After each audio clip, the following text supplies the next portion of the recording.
At 4:17 a.m. on a dead silent night, the psychotic HOA president, Bethany Crow, kicked down my front door in her designer pajamas, screaming, "I have master key authority. Your filthy mutts woke the entire neighborhood, and I'm done with you military types acting like you're above the rules, soldier boy." She waved a fake key like she owned my house.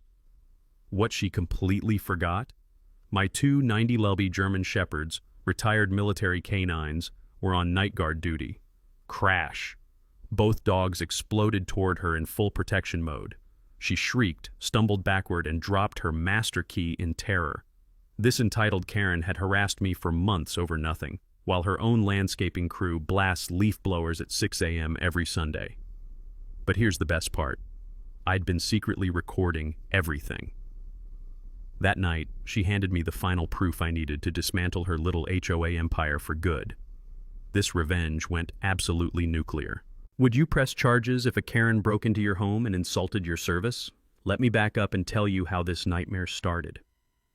My name's Ezra Thornton, 52, retired military police turned freelance security consultant. After 23 years keeping terrorists in line overseas, I figured dealing with suburban Karens would be a complete joke. Biggest miscalculation of my entire life. 6 months ago, my wife Carmen, she's a trauma nurse at the VA hospital, and I moved to Willowbrook Estates with our twin daughters, Maya and Sophia, both 16 and absolutely obsessed with our two German Shepherds. Rex and Luna aren't your typical family pets. They're 90-pound retired military K9s I adopted after their combat tours ended. Rex still wakes up screaming from Afghanistan nightmares.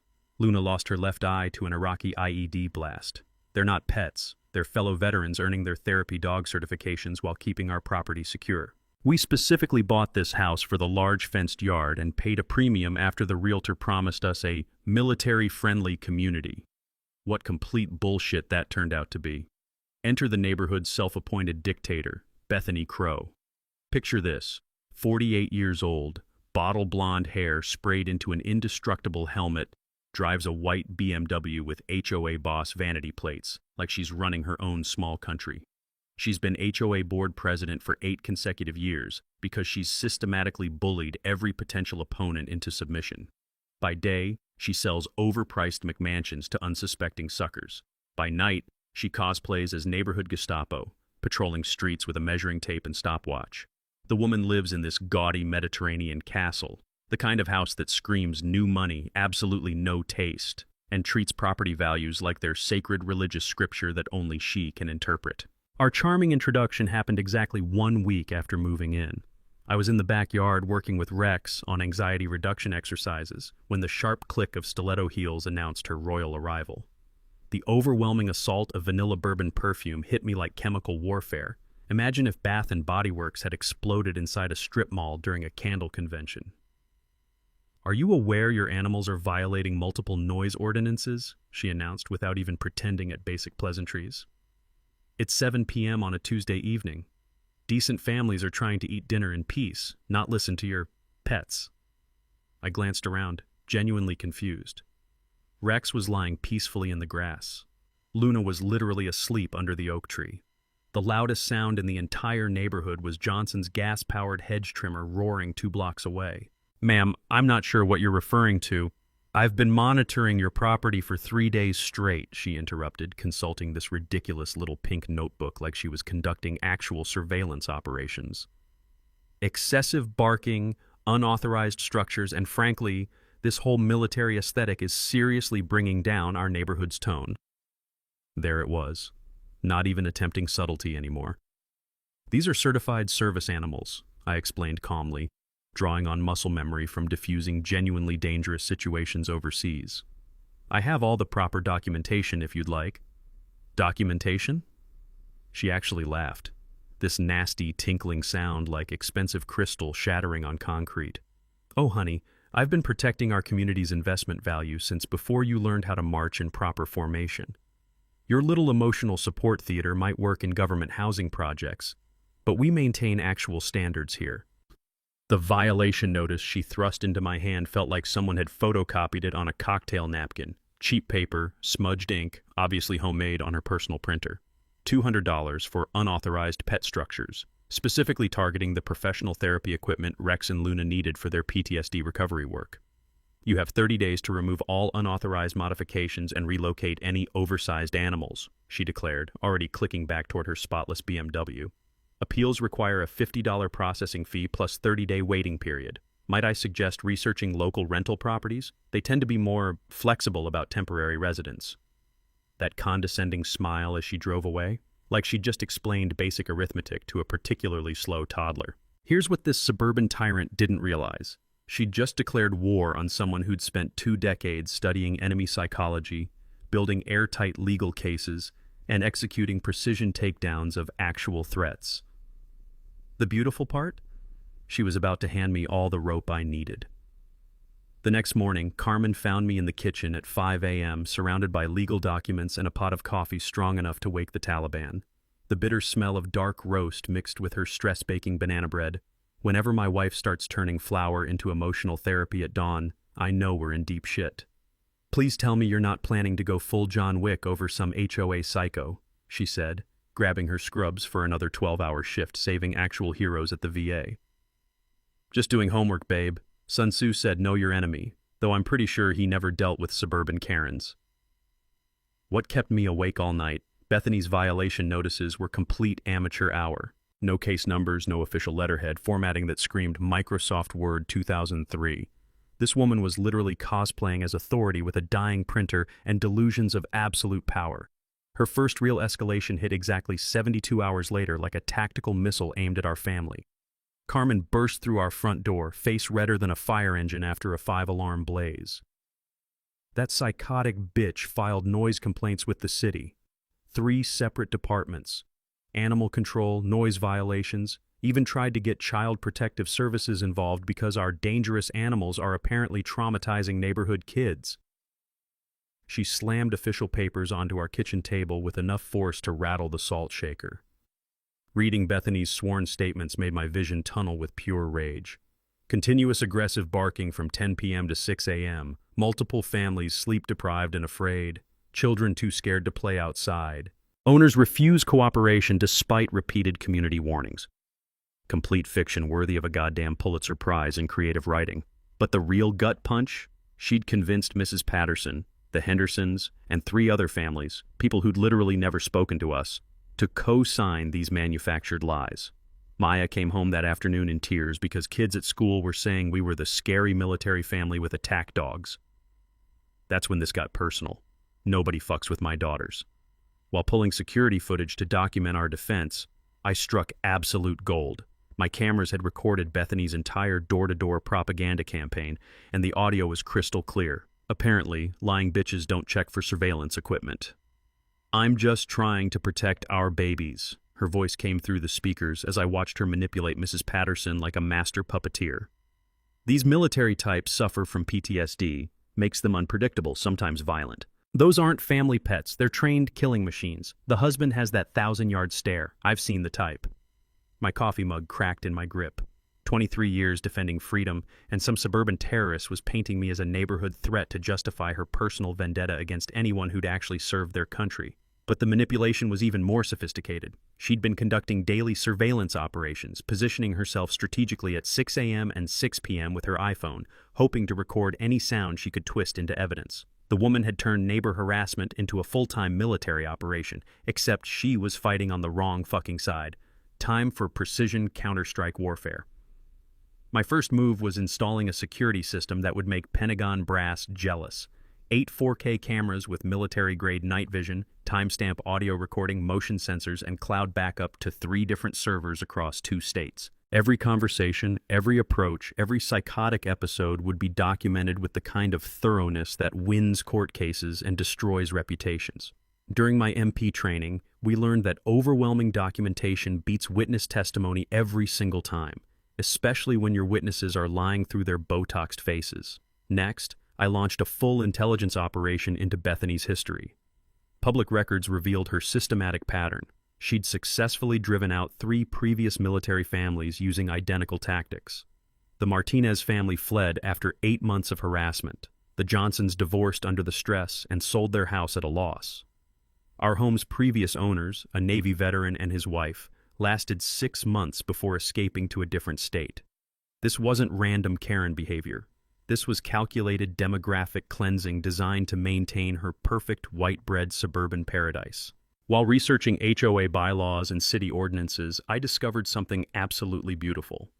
Bethany had been operating without legitimate legal authority for years.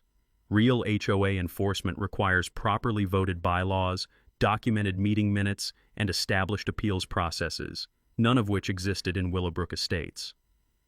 The diesel fumes from my security equipment delivery truck mixed with the sweet smell of impending victory as I realized this woman had been running a complete fraud operation. But our neighborhood Napoleon wasn't finished. Her next escalation was pure psychological warfare. She organized an exclusive community safety meeting at her McMansion, carefully inviting every family except ours to discuss problem residents and investment protection. Yet Carmen's nursing colleague, who lived 2 streets over, texted her the real agenda.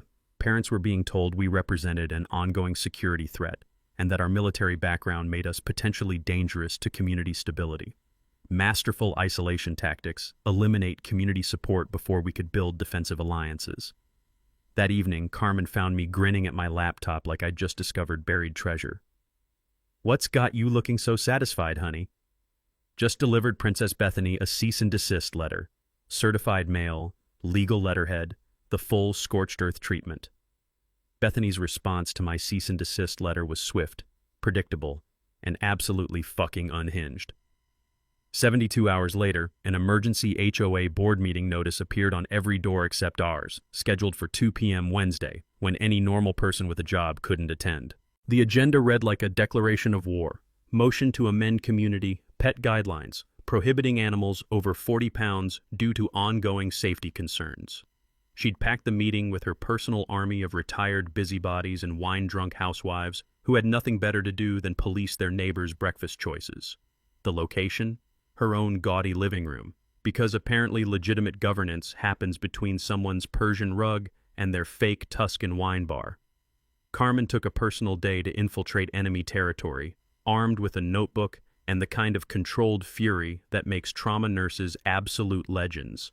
She returned home looking like she'd witnessed a crime against humanity.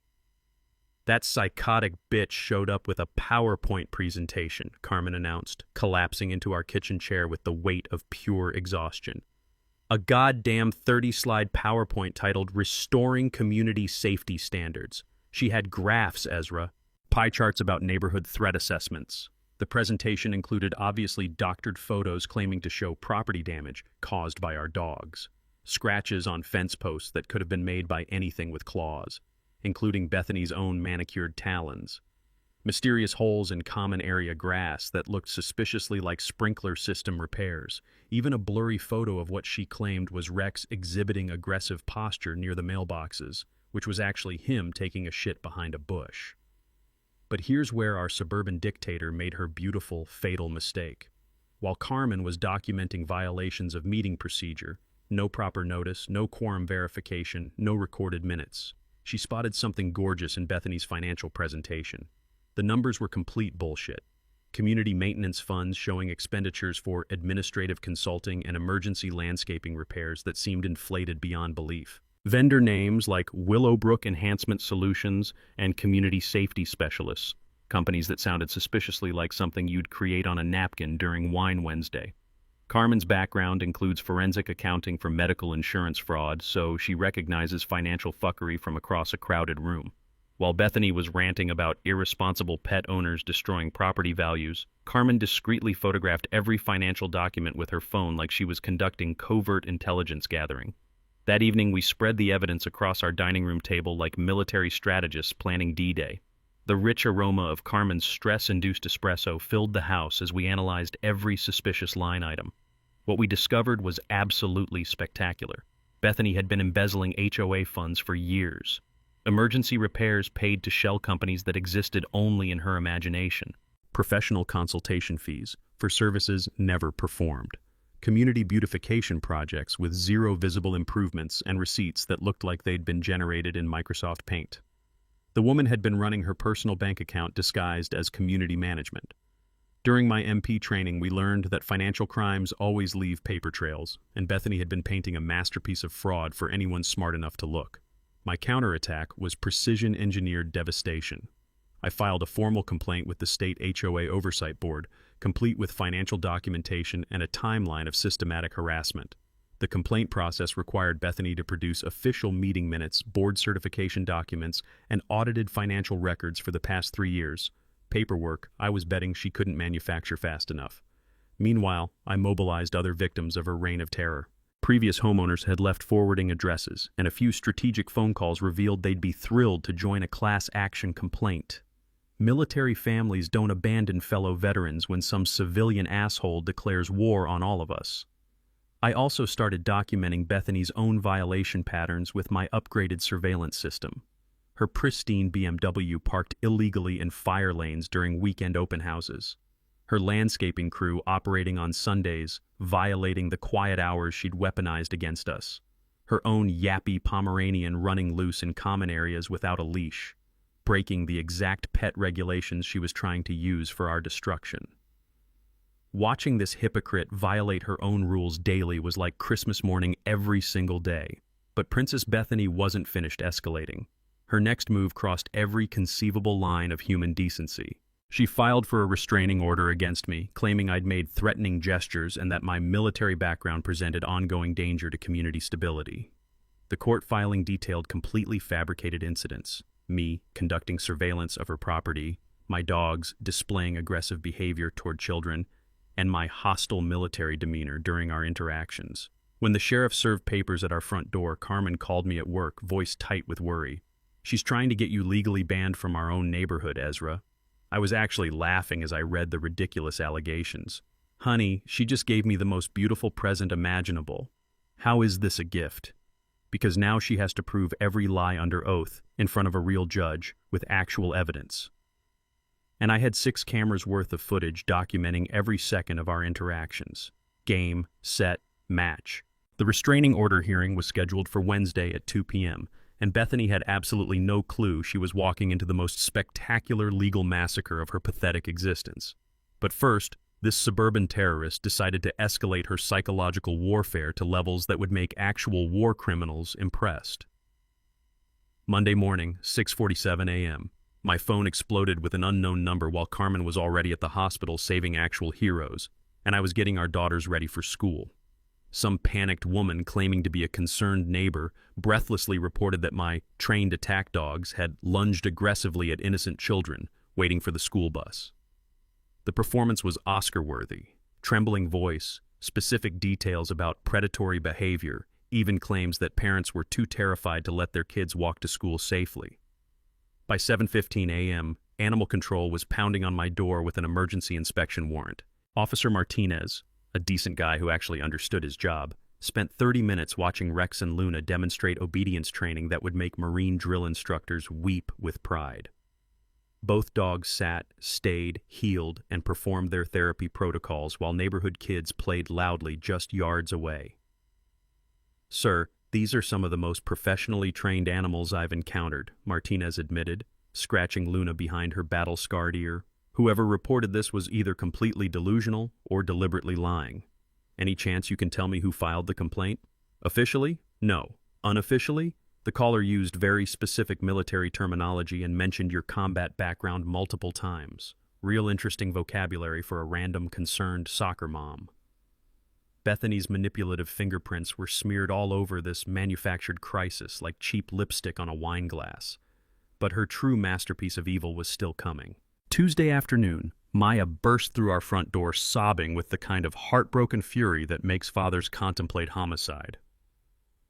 Her face was flushed with humiliation as she collapsed into Carmen's arms. "Dad, they're saying horrible things about our family at school. Kids are asking if you're going to have an episode and hurt people. Someone started a rumor that we have guard dogs because you're dangerous and unstable." The taste of pure rage filled my mouth like battery acid. My 16-year-old daughter was being psychologically tortured at school because some suburban psychopath was conducting a propaganda campaign against our family's military service. Maya described former friends suddenly afraid to visit, teachers giving her concerned looks, parents whispering about the unstable veteran family during school pickup. This transcended neighborhood harassment. This was systematic character assassination designed to destroy my children's social lives and mental health. When Carmen came home that evening, she found me in full military intelligence mode. Security footage displayed across 3 laptops, legal documents organized with tactical precision, evidence charts covering our dining room wall like a federal investigation. The sharp smell of black coffee mixed with her lavender hospital scrubs as she surveyed my war room. Please tell me you're not planning anything that'll land you in federal prison before tomorrow's hearing. Just connecting beautiful dots, babe. The picture is absolutely fucking gorgeous.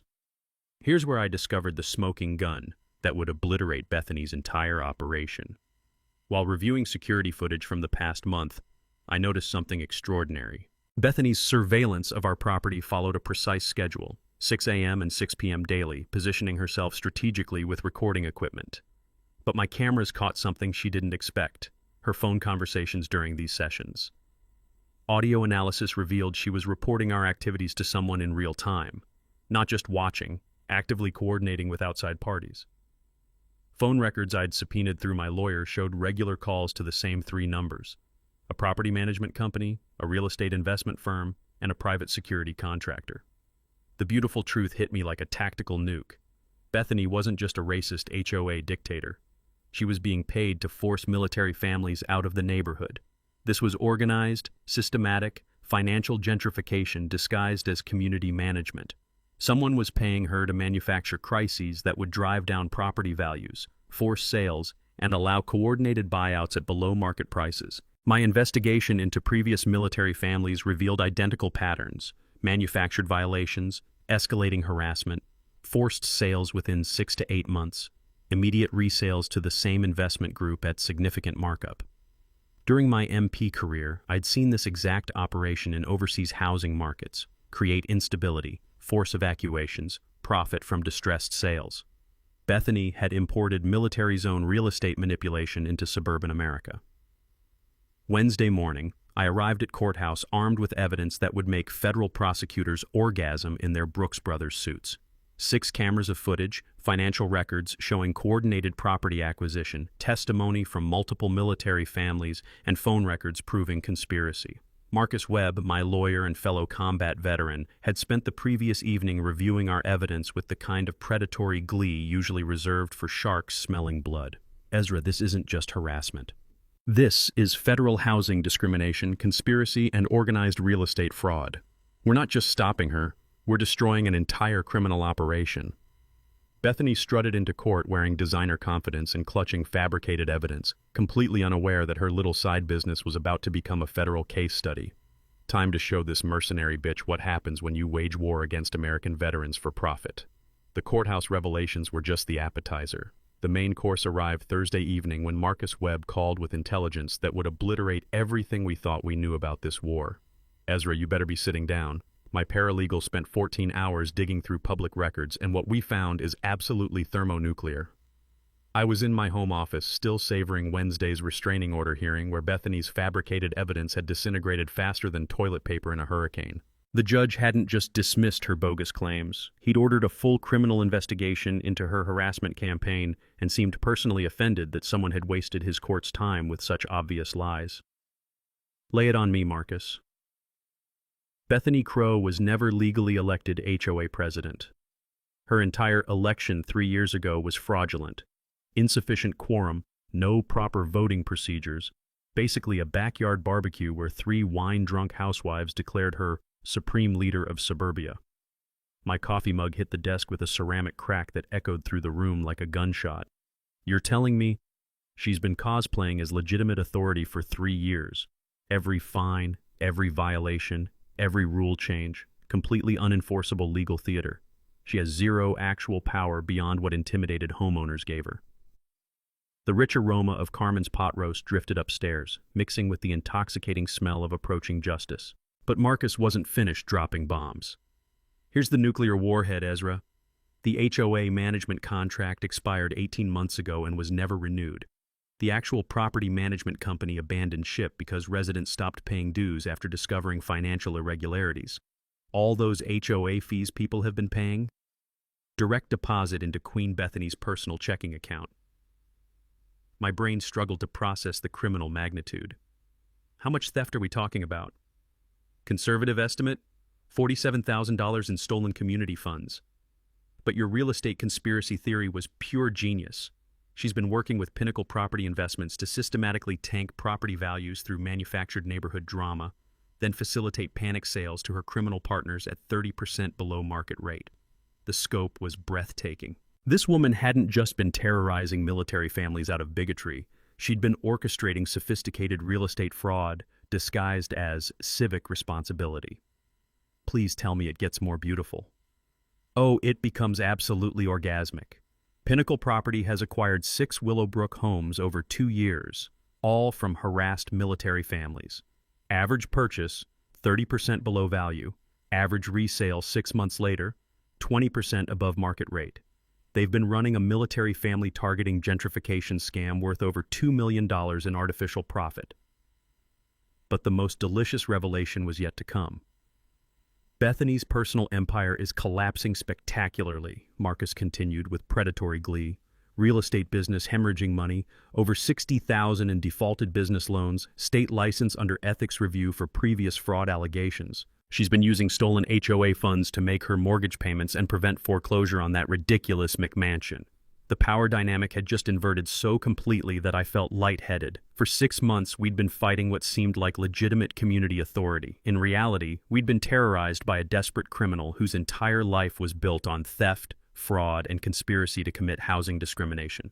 What's our nuclear option? FBI white-collar crime division, federal housing discrimination, mail fraud, wire fraud, organized real estate conspiracy across state lines.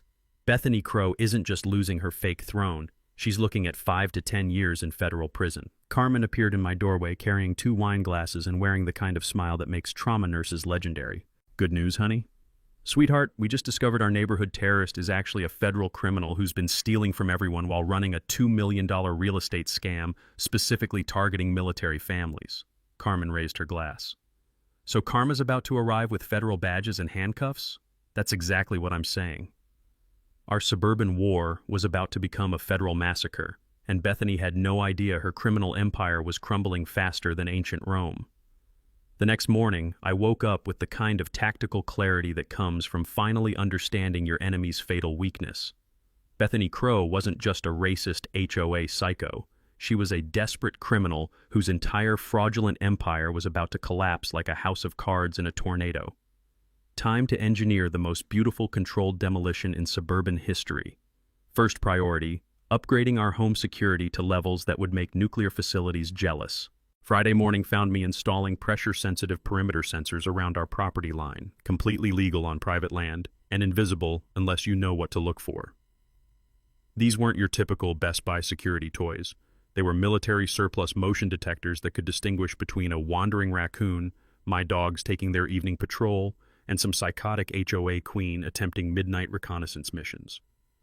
The backup power system came next, a diesel generator hidden behind our garden shed, with enough juice to keep every camera and sensor running for 3 days during any mysterious power outages.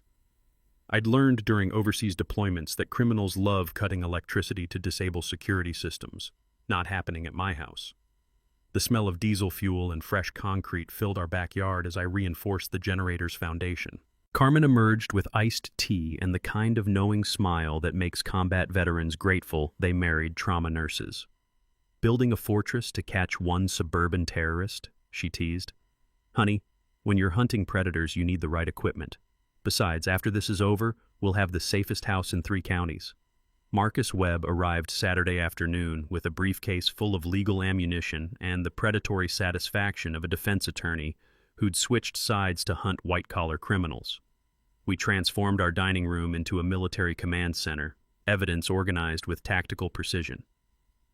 Federal housing discrimination cases require mathematical proof, Marcus explained, spreading documentation like battle plans. Systematic targeting plus financial conspiracy equals federal felony charges. Here's what most people don't understand about building legal cases. You need overwhelming evidence because defense lawyers will challenge everything. I'd learned during MP investigations that successful prosecutions require documenting patterns so obvious that juries reach verdicts in minutes, not hours. The beauty of our situation was Bethany's criminal stupidity. 6 military families targeted over 3 years, all forced into below-market sales, all properties flipping to the same investment group at massive profits. The pattern was so blatant that a prosecutor could win this case while blindfolded. Jennifer Santos, our neighbor and forensic accountant, joined our war council Sunday evening with spreadsheets that would make IRS auditors orgasm with pure joy. Her financial analysis revealed criminal enterprise operating with breathtaking incompetence. She's been depositing stolen HOA funds directly into personal accounts for 18 months, Jennifer explained, highlighting suspicious transactions with yellow marker. Mortgage payments, luxury shopping, even her daughter's private school tuition, all paid with community money. This woman documented her own crimes better than federal prosecutors. But my physical trap was the true masterpiece. I coordinated with Officer Martinez for strategic wellness checks designed to document Bethany's escalating erratic behavior. The plan was elegant: establish harassment patterns, demonstrate her increasing desperation, then wait for inevitable meltdown under legal pressure. I also rigged livestream capability for Tuesday evening's HOA meeting, which Bethany had scheduled to address ongoing security threats. Every threat, every violation of residents' rights, every moment of her inevitable breakdown would broadcast live to Facebook, YouTube, and Instagram simultaneously. Modern suburban warfare requires modern documentation. Carmen mobilized our neighborhood intelligence network with efficiency that would impress actual military commanders. Suburban moms, it turns out, are natural-born reconnaissance specialists when protecting their families. Within 48 hours, we had detailed surveillance reports on Bethany's daily routines, stress indicators, and increasingly desperate control attempts. She's driving past our house 8 times daily, Maya reported from her bedroom surveillance post. Always slowing down, photographing everything, like some demented real estate stalker.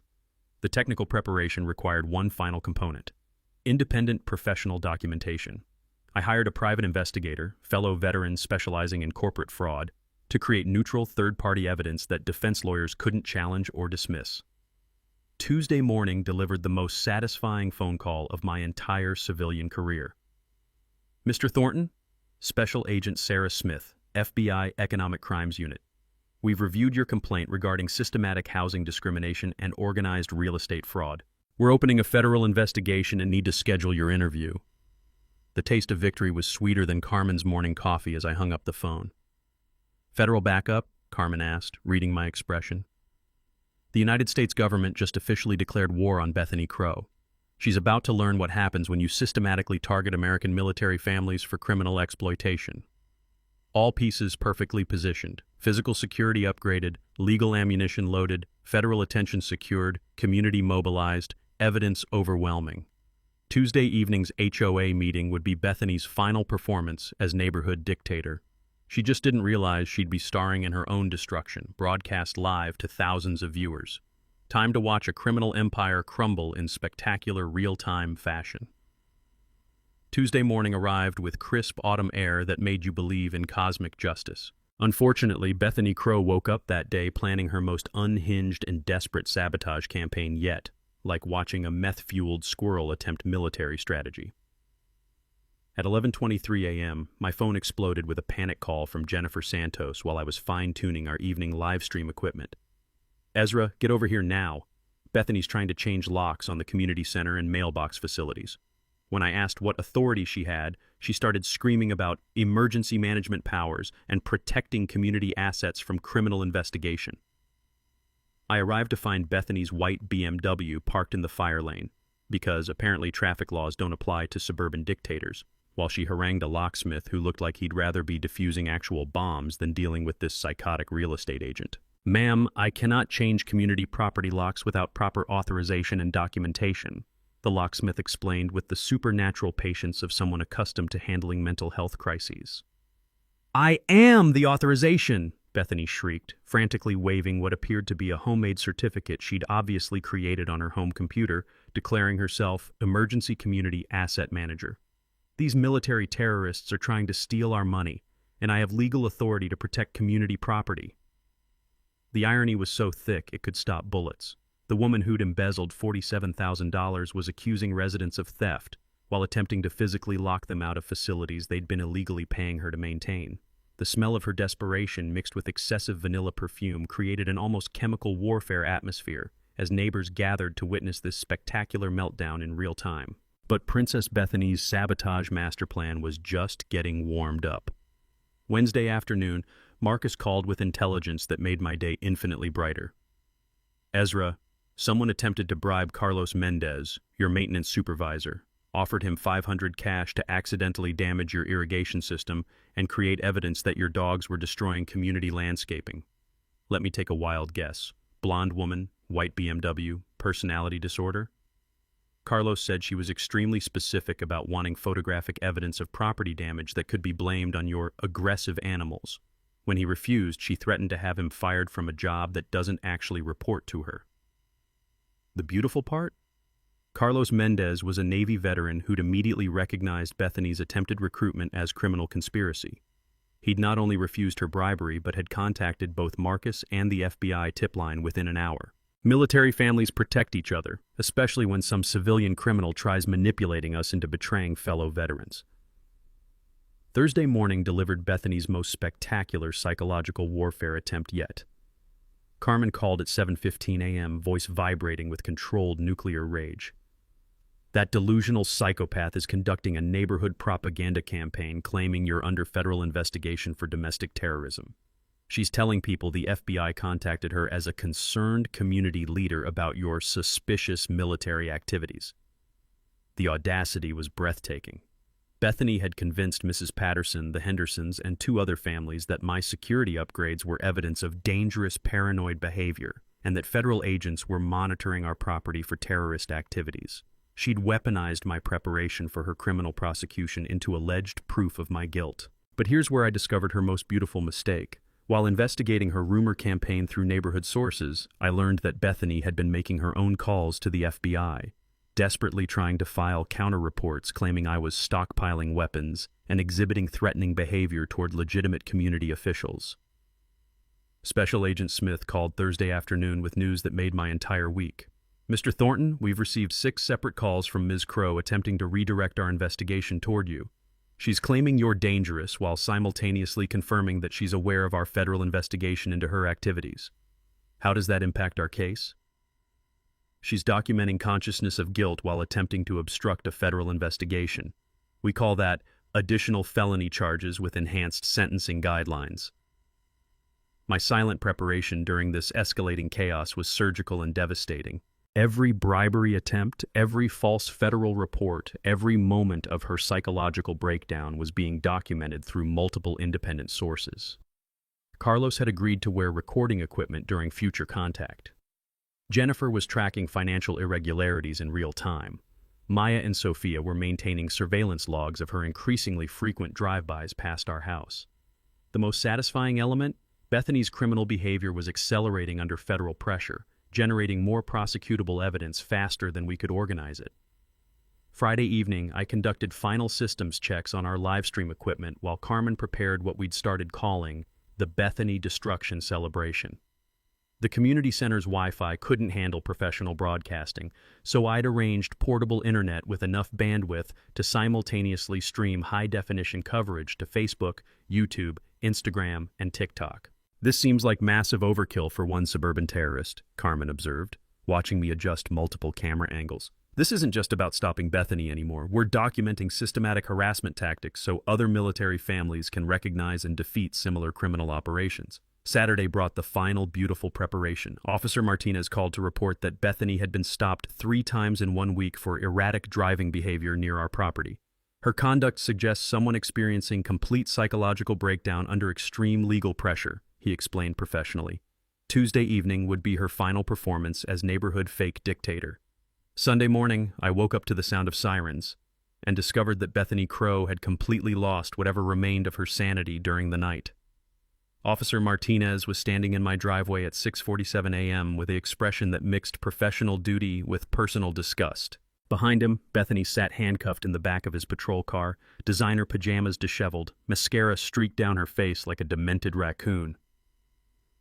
Mr. Thornton, we arrested Ms. Crow attempting to break into your backyard shed at approximately 3:30 a.m. She claims she was conducting an emergency inspection for hidden weapons stockpiles and that she had federal authority to search your property. The irony was so perfect it felt scripted by cosmic justice. The woman who'd kicked down my door claiming fake authority had now been caught actually attempting burglary while claiming even more ridiculous fake authority. What was she looking for in my garden shed? According to her statement, she was trying to find evidence of illegal military equipment to present to federal investigators. She brought bolt cutters, a flashlight, and what appears to be a homemade search warrant printed on her personal letterhead. Carmen appeared beside me in her bathrobe, took one look at Bethany's pathetic form in the patrol car, and started laughing with the kind of dark humor that keeps trauma nurses sane. Let me guess. She tried to plant evidence and got caught? Officer Martinez nodded grimly. Actually, she was carrying a bag of items she claimed to have discovered on your property. Suspicious-looking mechanical parts, ammunition boxes, tactical equipment. Problem is, everything still had price tags from Army surplus stores, and the receipts were in her purse. Mini-twist revelation. During her arrest processing, police discovered that Bethany had been planning to file a false police report claiming to have discovered terrorist materials on our property. She'd spent over $800 purchasing military surplus items to plant as evidence, complete with a typed report describing how she'd courageously investigated suspicious activities and uncovered proof of domestic terrorism. The woman had literally tried to frame a decorated military veteran for terrorism using props from an Army surplus store. But her desperate measures escalated beyond mere evidence planting. Monday afternoon, Special Agent Smith called with news that made federal prosecutors literally applaud in their offices. Mr. Thornton, we've discovered that Ms. Crow attempted to bribe a city council member to vote against renewing your neighborhood's law enforcement patrol contract. She offered campaign contributions in exchange for reducing police presence during your Tuesday evening meeting. She tried to eliminate police protection for a community meeting? It gets better. She also contacted 3 different private security companies, trying to hire crowd control specialists for what she described as an emergency community safety intervention. When they asked for official authorization, she offered to pay cash up front for services that would, quote, neutralize dangerous residents threatening community stability. The scope of her conspiracy was expanding faster than a nuclear blast. Bethany wasn't just trying to frame us anymore. She was attempting to orchestrate some kind of private militia intervention at a neighborhood meeting. Meanwhile, my silent preparation reached levels of tactical precision that would make Special Operations Forces proud. I'd coordinated with Marcus to have 3 additional attorneys present at Tuesday's meeting as concerned residents. Jennifer had prepared financial documentation so comprehensive that accountants were calling it prosecutorial pornography. Carlos had agreed to provide testimony about bribery attempts, complete with recorded phone conversations. The live stream setup had evolved into a professional broadcasting operation. 6 cameras positioned strategically around the community center, professional lighting, multiple internet connections, and backup power systems that could maintain coverage during any mysterious technical difficulties. But the most beautiful preparation came from our expanded veteran network.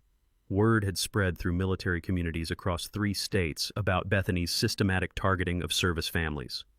Tuesday evening's meeting would have concerned residents, including 2 JAG lawyers, a military police investigator, and a Purple Heart recipient who specialized in veteran advocacy. Carmen spent Monday evening stress-baking enough cookies to feed a small army while monitoring social media buzz about our upcoming community meeting. Local news stations had picked up the story after FBI involvement became public knowledge. Honey, we've got Channel 7 requesting permission to broadcast live, 3 military advocacy organizations sending representatives, and someone from the State Attorney General's office attending as an observer, she announced, flour dusting her apron like war paint. Tuesday morning arrived with the kind of electric tension that precedes historical events. Bethany had been released on bail with strict conditions, no contact with residents, no approaching community property, and no leaving her house after 6 p.m. But at 11:30 a.m., neighbors started reporting that Bethany was conducting frantic phone calls from her front yard, pacing like a caged animal while gesturing wildly at anyone who'd listen. Maya came home from school with final intelligence from the Teenage Surveillance Network. Dad, kids are saying Bethany's daughter is telling everyone her mom has a secret plan to expose the military conspiracy tonight and that everyone will finally see who the real criminals are. At 5 p.m., I received a text from Marcus that made my day absolutely perfect. FBI surveillance team in position, local news crews setting up, 43 residents confirmed attendance, federal prosecutors observing remotely. Whatever happens tonight, we've got it covered. The stage was set for the most spectacular public meltdown in suburban history. Bethany Crow had no idea that her final desperate gambit was about to become a masterclass in how criminal empires collapse under the weight of their own stupidity. Tuesday evening, 7 o'clock p.m. The community center buzzed with the kind of electric tension that precedes natural disasters or public executions. 47 residents packed into a space designed for 20, while news crews positioned cameras outside and FBI agents maintained discreet surveillance from unmarked vehicles. The smell of fresh coffee mixed with nervous sweat and Carmen's stress-baked cookies as neighbors who hadn't spoken in months suddenly found themselves united against a common enemy. Military families sat alongside civilian residents, all equally furious about being defrauded by their fake HOA president. I'd positioned myself strategically near the live stream controls, 6 cameras capturing every angle while thousands of viewers joined the feed from across the country. The chat was already exploding with supportive messages from veteran communities and HOA horror story survivors. At 7:15 p.m., Bethany Crow made her grand entrance. She swept through the doors like she was arriving at the Oscars, wearing a pristine business suit and carrying an oversized briefcase that probably contained more fabricated evidence. Her blonde hair was sprayed into an indestructible helmet, and her smile had the manic intensity of someone who'd completely disconnected from reality. "Good evening, neighbors," she announced with theatrical authority, completely ignoring the hostile stares and whispered conversations. "I've called this emergency meeting to address the serious criminal conspiracy that has infiltrated our peaceful community." The audacity was breathtaking. A woman facing federal charges for fraud and conspiracy was opening her own trial by accusing her victims of criminal behavior. Marcus Webb stood up from the back row, legal briefcase in hand, and predatory smile perfectly calibrated. "Ms. Crow, before you continue, I should inform everyone present that you're currently under federal investigation for housing discrimination, fraud, and conspiracy. Perhaps you'd like to reconsider making public statements without your attorney present." Bethany's mask slipped for exactly 2 seconds, pure panic flashing across her features before the manic confidence returned. "That's exactly what I'm here to discuss. The real criminals have been manipulating federal authorities through false reports and manufactured evidence." She opened her briefcase with dramatic flair, removing stacks of obviously homemade documents and photographs that looked like they'd been edited on a potato-powered computer. "Ladies and gentlemen, I present evidence of the systematic military conspiracy to terrorize our community, defraud our HOA, and use trained attack animals to intimidate law-abiding families." The room erupted in voices, some laughing, others shouting, a few people filming with their phones as Bethany began displaying her evidence like a demented prosecutor. Photo number 1, my security cameras, which she claimed were military surveillance equipment designed to spy on neighbors. Photo number 2, Rex and Luna playing in our yard, captioned as "Attack Dogs in Training Formation." Photo number 3, my garden shed, labeled as "Suspected Weapons Storage Facility." Jennifer Santos stood up, forensic accounting credentials in hand. "Ms. Crow, would you like to explain to everyone how you've stolen $47,000 from community funds while accusing others of fraud?" "Lies!" Bethany shrieked, her composure finally cracking like cheap veneer. "These people have been planning this attack for months. They've corrupted federal agents, bribed community officials, and used their military connections to destroy an innocent woman who was only trying to protect property values." The room fell dead silent as everyone processed the spectacular delusion unfolding before their eyes. That's when Special Agent Smith made her entrance. She walked through the doors with the calm authority of someone who'd arrested actual terrorists and wasn't impressed by suburban drama. Her FBI credentials gleamed under the community center's fluorescent lights as she approached Bethany with professional precision. "Ms. Crow, I'm Special Agent Smith, Federal Bureau of Investigation. We've been monitoring this meeting as part of our ongoing investigation into your activities." Bethany's face went through a rainbow of emotions: confusion, panic, rage, and finally, complete psychological breakdown. "You're all working together," she screamed, pointing wildly around the room. The military, the FBI, the neighbors, it's all a conspiracy to destroy me because I discovered their criminal operation. Agent Smith's voice cut through the hysteria with surgical precision. Ms. Crow, you're under arrest for federal housing discrimination, mail fraud, wire fraud, conspiracy to commit real estate fraud, and attempted obstruction of a federal investigation. As handcuffs clicked around Bethany's wrists, she delivered her final, perfect line. This is illegal. I have emergency powers.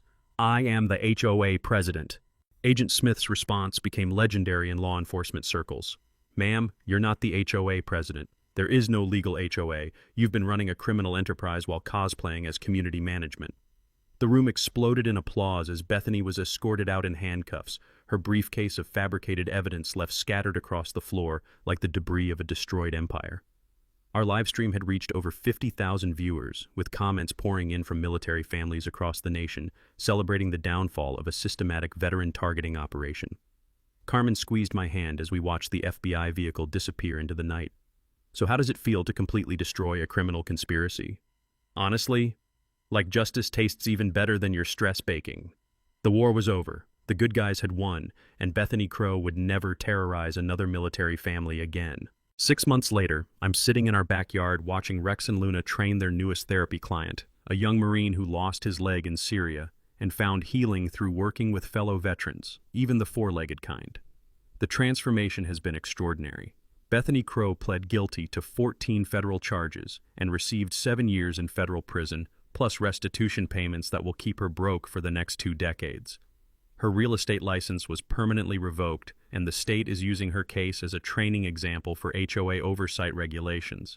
But the most satisfying justice came when her McMansion went into foreclosure and was purchased by the Willowbrook Veterans Foundation, a nonprofit we established using the recovered HOA funds plus community donations that poured in from across the country after our live stream went viral. Where Bethany's gaudy palace once stood, we built something beautiful, a community center specifically designed for military family support, complete with therapy dog training facilities, legal aid services, and trauma counseling resources. The irony is perfect. The house she used as a base for terrorizing veterans now serves as a sanctuary for healing military families. The financial recovery exceeded our wildest dreams. Federal prosecutors seized over $2 million in criminal proceeds from the real estate conspiracy, which was distributed among the military families who'd been targeted. The Martinez family returned from Texas and bought back their dream home. The Johnsons reconciled and purchased a larger house 3 streets over. Even our home's previous owners sent a thank you letter from their new state saying our victory helped them find closure. Carmen's stress baking evolved into something wonderful. She now runs cooking therapy sessions for military spouses dealing with deployment anxiety and homecoming transitions. Maya and Sophia started a youth advocacy program teaching teenagers how to recognize and report community harassment. Our daughters went from being ashamed of their military family status to becoming proud activists for veteran rights.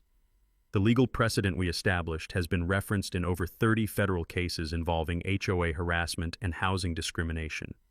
Marcus Webb now specializes in military family advocacy and has a waiting list of clients who want the lawyer who destroyed the suburban dictator. But the most meaningful change happened in our neighborhood itself. Willowbrook Estates established a legitimate, democratically elected HOA with transparent financial management and anti-discrimination policies written into the bylaws. Jennifer Santos serves as treasurer, Marcus provides pro bono legal oversight, and Carlos Mendez was promoted to community operations manager with veteran preference hiring for all maintenance positions. We've created what Bethany always claimed to want: a safe, well-managed community with rising property values. The difference is, we achieved it through cooperation instead of criminal harassment. Rex and Luna have become neighborhood celebrities, providing therapy services for residents dealing with everything from PTSD to divorce recovery. Their success led to a partnership with the VA hospital where Carmen works, expanding therapy dog services to veterans across 3 counties. The community garden where Bethany's old surveillance post used to be now grows vegetables that supply our food bank program. Children who once feared walking past our house now stop by daily to help train therapy dogs and learn about responsible pet ownership. Last week, Maya came home with news that made my year. Her high school is using our story as a social studies case study about civic engagement and standing up to corruption. Students across the state are learning how proper documentation, legal knowledge, and community organization can defeat systematic harassment. The Willowbrook Veterans Scholarship Fund, funded entirely by recovered stolen money and ongoing donations, has provided college assistance to 43 military children, with applications pouring in from families who heard our story and found hope for their own futures. But perhaps the most beautiful outcome is personal healing. Carmen no longer flinches when unfamiliar cars drive slowly past our house. Maya and Sophia invite friends over without worrying about judgment. I sleep peacefully, knowing that my family is safe and that we've protected countless other military families from similar targeting. Every evening, I stand in our backyard listening to the sounds of genuine community, children playing, neighbors talking over fences, dogs barking happily in secure yards. The toxic tension that once poisoned our street has been replaced by the kind of authentic neighborly connection that builds strong communities. Thanks for hanging out with us on HOA Stories, where the HOA Karens meet their match. If this story had you cheering or cringing, go ahead and like the video, drop a comment with your reaction, and hit subscribe so you're ready for the next wild HOA tale.